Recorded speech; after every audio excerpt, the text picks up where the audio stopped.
Ayan ang aking labong. Palambutin na natin siya sa gata. Ayan, may gata na siya. Nilagay ko na yung gata.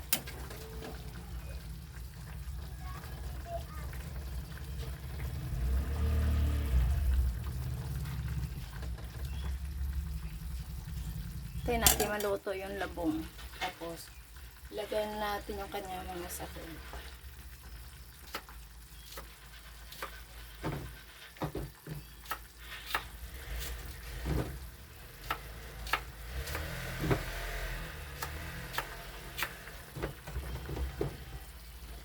Kaya ano natin siya na kumulo hanggat sa maluto ang labong niya.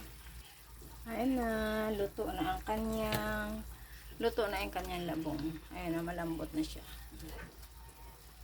Nilagay ko na yung unang ano dyan, yung pangalawang gata. Ngayon ilalagay natin ang okra. Tapos yung hipon hindi ko na uubusin kasi medyo marami naman.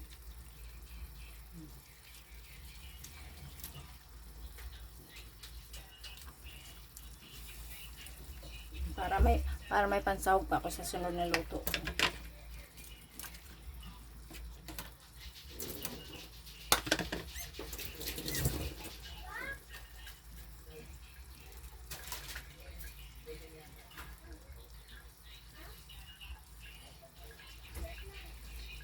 Tapos, lagyan natin ang ating magic nor.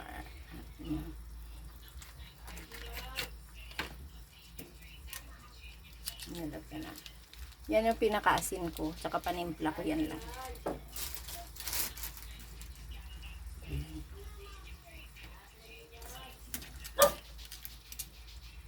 Takipan muna natin. Hayaan muna natin na maluto ang mga okra tsaka yung hipon. So, yummy, yummy, yummy. Ayun na.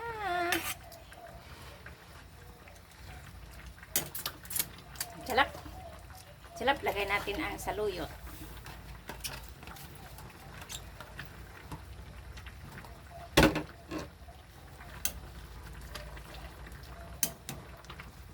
Ang saluyot. O, sayang. Tapos, ang gata ko na, unang gata, ilalagay ko na. Pero hindi ko siya uubusin ng lagay kasi marami naman siya.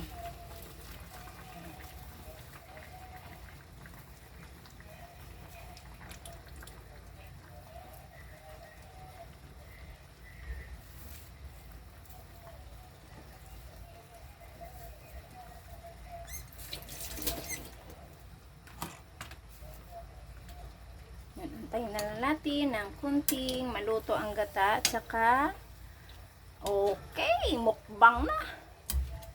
Pag natapos, pag naluto, antayin na natin na kumulo yung gata na bago.